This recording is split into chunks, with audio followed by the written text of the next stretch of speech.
Hey everyone, back with another video today. I'm going to do Viper defense on bind, second part of the series, and then I'll probably move on to do Brimstone, or I'll do the macro video next, over the next couple of days. Thanks again for all the support, all the subs, all the likes. I really appreciate it, guys. We're getting very close to that 1,000 sub goal, where I'm going to go ahead and put together a Discord community once we hit that. And what else? I'll probably put a little bit more effort into adding timestamps. And I actually think I'm going to do that on this video. I'm going to add timestamps. And yeah, so let me know how you guys like it down in the comments below. I've never done it before. Should be relatively easy. I did kind of an outline here on paper. So I'm hoping to kind of follow that to make it a little bit easier for myself and also easier for you guys to kind of go through the video. I know the video is long and you want to find the useful parts of information. I do think there is value in watching the entire video, maybe even at a sped up rate, just listening to me yap about the game. I think you'll be able to retain some type of useful information that you might not find just by following the timestamps. But anyways, I hear you guys and I want to make that change for you. So let's just get into the video. I'm going to try to get this one a little bit shorter. Really, Viper defense is a relatively simple role for the most part, and on most maps, there's a lot of similarities that you can draw between each other, right? Viper is one of the most OP agents in the game because her stall is so important. Her wall is very solid as well for stalling out hits, and then you, with your second controller, if you do a good job of communicating together, you can essentially put your wall up and then chain smoke when the wall goes down, and then when the smoke fades you put your wall back up and then they can re-smoke. So you can chain stall things and make it really hard for teams to execute on you or force them to run through smokes and flash through, usually giving you the advantage as long as you're not in a terrible position. So before we get into this super specifics with Viper, I'm going to do a brief chat about the macro of the map, and I'll make a longer video about this. But generally, when I go through and I talk about the map, I'll go and I'll mark the choke points, because usually there's 1 to 2 areas of the map that are more important than others. And on most maps, really the determining factor of what is going to be a point of emphasis for teams on attack and defense is which choke point leads to more options for the attacking team. Okay, so as a defensive team, you want to avoid giving control of that choke point up, and you want to force the enemy to stay behind it, right? So don't give them that control. And then on attack, you want to figure out ways to get control of that, because when you have more options in the round, it makes it a lot harder for the defense. Okay, now this is a unique map. Sorry, this is a unique map in a couple different ways, right? You've got the teleporters for one, which no other map has. You've got 4 single chokes, and none of them lead to separate individual pathways, okay? So really, I mean, you could draw this as a choke and then it goes to this, but really it's one choke leading to another choke. It's not like there's a secret door here that goes over to here, although that would be kind of cool. You know what I mean?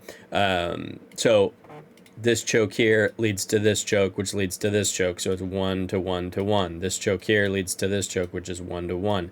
This choke here leads to this choke, 1 to 1. This choke here leads to this choke, 1 to 1, right? So there's no crazy emphasis on any of these areas for control when it comes to choke point limitations. But there is emphasis because of the orb here and the orb here, and also you gain access to the teleporter from going on attack from going B to A. And then if you take Shower's control, it helps your teammates that might be defaulting B take the TP and then go over towards A, right? Because of the nature of the map and the fact that the choke points are small, they're easy to counter util if the defensive team does a good job of communicating and counter utiling you at the choke. It makes it really important for teams at a high level to kind of, the same way that I've talked about this whole push-pull rotation thing on split, really what you want to do is you want to apply pressure to one side of the map, force teams to rotate over, you take the TP, but you already have somebody towards Shower, maybe inserted or holding outside of Shower, so that you can safely take the TP, okay? Because you're going to beat any rotation naturally if you're able to take the TP. Okay, so now that we've talked about the macro a little bit, and now I want to talk to how that relates to Viper. Okay, there's two main things that I want to discuss. Okay, Viper is one of the strongest defensive agents in the game, even including Sentinels, right? It's a Sentinel slash controller, right? And that is because she has global presence. Okay, she also has the ability to fully stall out a choke. You can trade your Viper orb going up with one Viper Molly as a piece of, so you can spend $200 basically to trade almost any piece of utility in the game, and teams cannot really run through it. They have to respect it, or if they do run through it, it's super easy for you to spray people down and get multi-kills. So util trade, global presence, and how does that relate to the meta of the map? Okay, if we talked about long B, when we talk about defense, if we talked about long B being super important for the attackers because they gain access to potentially defaulting B and then taking the TP, then it would make sense to see a lot of Viper long B stalling out control. So you see lots of teams smoking this or smoking at the bottom of long, and they're jiggling this and they're playing to Molly as soon as the Sky Dog comes. Lots of teams run single initiator on this map, so if they don't have a Sky Dog, if you force them to use their Sky Dog in areas like here and it doesn't get all the way up long, or use it here and it doesn't get out hookah, or you know what I mean, or use it here and then it doesn't get all the way up short, if you can limit the amount of information that the Sky Dog gets, you can, like if you have an Opera on your team, your Opera can have insane value. And also it gets really hard for teams to clear out all these angles, right? Anyways, so you'll see a lot of Viper towards long B, or you'll see lots of teams playing Viper towards A, usually towards shower, stalling out some type of hit. And then really there's two use cases for the orb. I'm gonna share with you the most common wall and orb combos that people are doing, and then I'll get in game, I'll show you the lineups, and then some mollies to assist, okay? But the main point that I'm trying to get across here is Viper, as a Viper player, whether it's in ranked or it's in your scrims or your matches, you have to understand how difficult it is for teams to get past your utility. So if a team is abusing a certain area of the map, one thing that you can do as a Viper player is just say, okay, I'm going to go orb that choke and I'm going to play there. I'm going to make it super, super difficult for these teams to take this space because they have to deal with my orb and my molly combo, right? And if you can get teams to, move away from their original plan and make adjustments in the mid round and have to change up what they're doing, a lot of times you can find success, right? So for example, if teams are going up long B all the time, and you started playing A at the start of the half, but they're just going long B and abusing long B, guess what? I'm gonna go ahead and I'm gonna put my orb in long B, and I'm gonna go do a wall for A, right? And then and yeah, that's really what I'm gonna do. Or I might do the TP wall, right? I'll do this wall here that goes through the TP like this, and then the one that goes like this. This wall is good for a lot of different reasons. It allows you to take the TP, pop it up, and not have to worry about anybody back here. You can pop it up at the start of the round, and people have to walk through it. And then obviously it stalls out on B for hookah and for long as well if they do manage to get through your orb. So this is a very common pairing of like the wall and the orb combo. So this is wall and orb combo number one that you'll see a lot of the times. And really you'll see a little bit of variance in where the orb is placed. Sometimes it's here, sometimes it's here. Sometimes the Vipers will put the orb in hookah. It really depends on how teams are defaulting and where they're putting their sky and their rays on their B defaults, I think is really the big thing. And then the other common wall, and I'll talk about, I'll get more into specifics with this stuff, but I just want to map this out for you guys first. The other common wall is this. So this is from U-Haul, and then it cuts hookah and long B. And then the orb that you would be throwing, you're either throwing this anti-plant orb, okay? So this is like the stall orb here, or you'd be throwing the one-way on top of this box. These are really the big use cases for the orb on A, here or here. And then, yeah, once we get in server, I'll talk about some ways to play around this util and why it makes sense and what kind of things you guys need to do to make these setups successful. Okay. So now that I've talked about the macro, let's get in server. I'm going to show you guys some lineups, and then we'll go through I'll bring up the individual orb and wall combos again, and then we will, let me change my crosshair color so you guys can see it a little bit better. Sorry, I've crossed Maddie Beer. She's the one that got away. So I'll go here, and red. Okay. Hopefully you guys can see that a little bit better than the black. So really, we'll start with wall combo number 1, which was over at B. And really what Vipers do, they just come and they just throw their orb like halfway down in the choke. Okay, like something like this. Okay. And what you want to do is, as soon as the sky dogs, you will just pop your orb and you can molly it, and the sky dog will just and you can just kind of spray, and the sky dog will die. Nobody will run through, and it makes it super, super hard for teams. Okay. And then you pop your orb down. You could ask for your brim to smoke this for you, and you just chain smoke it, and you maintain control of long. Okay. The reason why you want to maintain control of long outside of the stuff that I already discussed is, 1, later in the round, if teams go over towards A, you can grab this orb. Secondly, you could take this TP to rotate, but also you disallow the other team from taking control of long, so they don't get the orb. They don't have the ability to fake B and then take the TP over to A.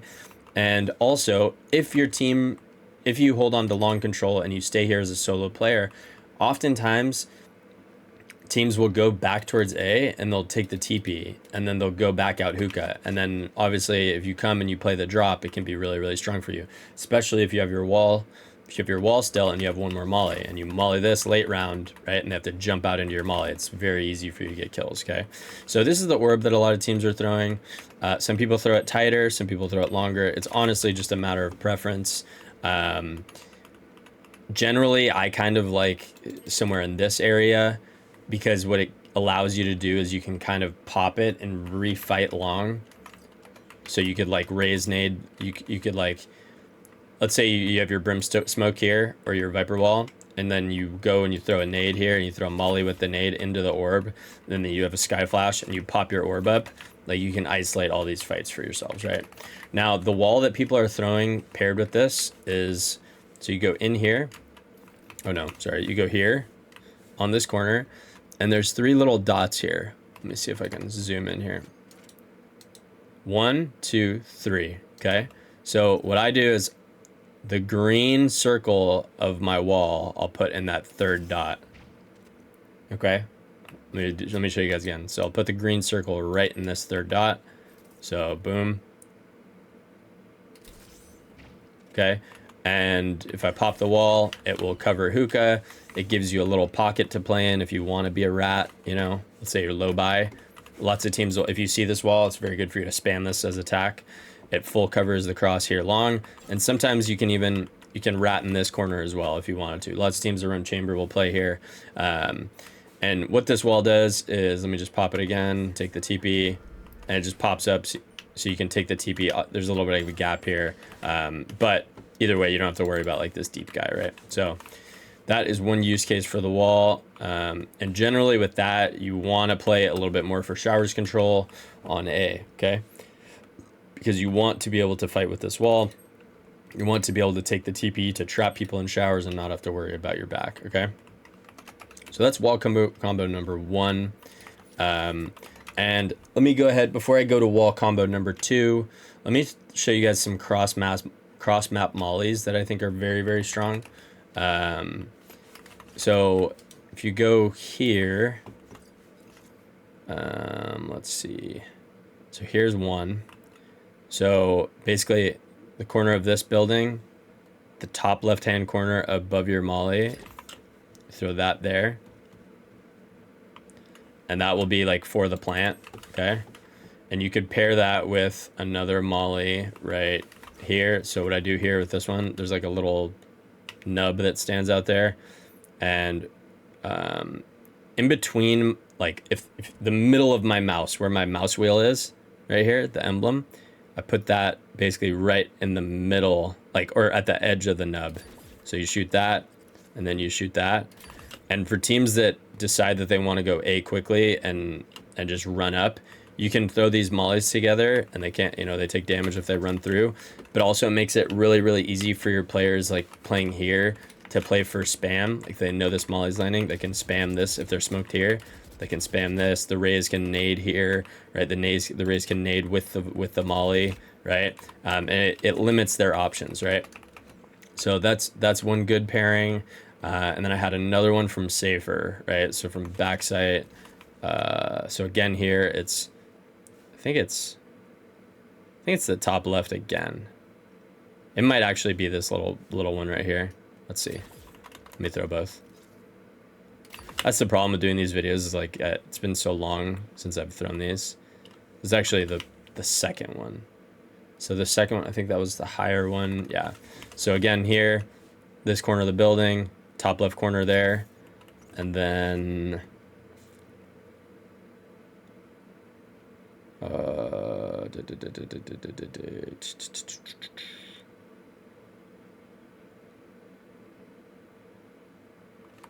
me see. Is it here? Let's try middle of the mouse button on this little orange. This might be it. No, so a little bit lower. Okay. So here. So yeah, so there, the orange, not the middle of the mouse button, but the top of it, right where it above the mouse wheel. Then you just throw like that, I'm pretty sure. And that should full spread. This one should hit. Doesn't look like it hits, but okay. Even a little lower, so a tiny bit lower than that, okay? But what's one thing that I talked about already is this idea of global presence as Viper. This is a map where you can't, like cross map mollies are very strong, okay? Super strong to throw these cross map mollies. So let me just throw this one correctly once. So just a little bit lower then. So this little orange nub, literally just put your, like the top of your mouse right underneath it. Throw these two paired together, right? And then that will connect, right? So that limits the possibilities for teams to play in those areas, which is super common, by the way. I don't know if you guys have noticed, but when you're scaling up short and there's flashes going off and stuff, lots of teams will run into this cubby and kind of dodge and play, try to avoid all the util damage. But those mollies are very strong. And the last cross map molly that I have is this one here, and this piece of wood here, the diamond below my wall jump throw. And really with these mollies, like this molly will get like all of this, but also get most of the cubby. So if your rays wanted to throw like a nade here, it's very, very strong. So what I recommend at Long B, if you want to do this wall pairing, right, is I would throw my orb long, and then I would get to this spot, and I would sit here at the start of the round, okay? Because I don't need to stand here and peek necessarily. I can listen for stuff. I can hear if they're sky flashing. I get to this spot and I'm ready to assist my team short. Because lots of teams on bind are heavy exec. Like they just run lots of execs at the start of the round. So if I can trade my molly, if they use their skydog at A and I want to help my team, I can throw this molly. I can call for my brimstone to throw the one-way smoke on short, right? And now this is smoked, this is mollied. Maybe the raise is already out, but the rest of the team is split behind the pack, right? You brim could molly here, whatever, right? Like that's a good way to assist your team. Same thing, if they go up short super, super quick and you start here at long, right? And you go to this spot and you decide you want to molly, do your mollies, right? Boom. And where is it? Here. It'll take some reps to get familiar with it, right? But these are super, super easy ways to help your team, right? If we talked about in the macro section the importance of the macro, the small chokes, the importance of that from the defensive perspective is your ability to molly people in the choke before they exec, okay? Now let's talk about wall combo number 2, now that we've talked about number 1. And I'm going to show you guys some cool orb, some ways to line this up. So one way is you do this in the pre-round. You just come here and you line up so this little sign lines up with the wall here, and then you just aim in between these two wires, okay?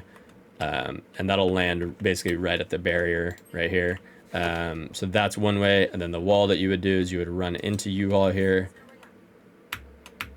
and you would call your wall back, and you just throw it like that. Okay.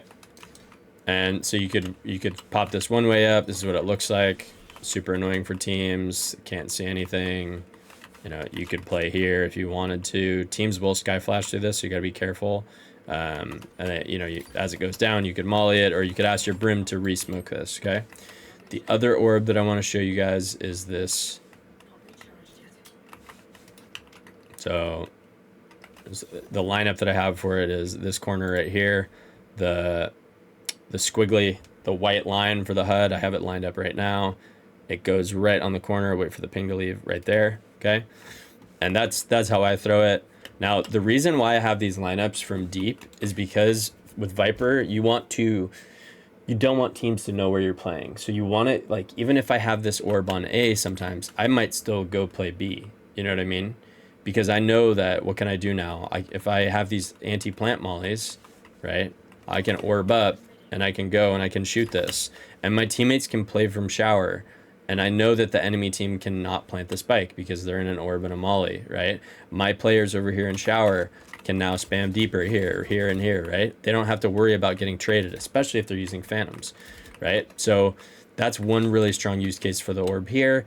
You still have this stall in the main chokes here, and you know, you could still ask for your brim to smoke here if you wanted to, if your brim was playing with you. But generally, you and your brim are going to be a little split, okay? But you can still hold on to this space. Teams go to dog long. You shoot a molly. You go and you break the dog, and you fall back, right? And then you just have your orb on A, okay?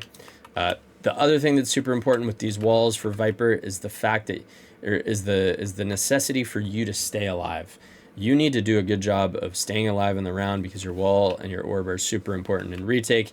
Even this orb is super strong in retake on A if they do end up getting the plant down, because you can come tap the spike in the orb. Now teams have to run out and peek and spray, and you can kind of fight them, okay?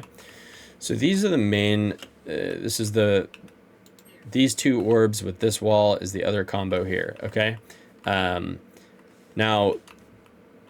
that I've really talked about those as fundamental pieces, I want to talk about the importance of, like, the keys to really good Viper play on any map, okay? Number one, in my opinion, is understanding util trade.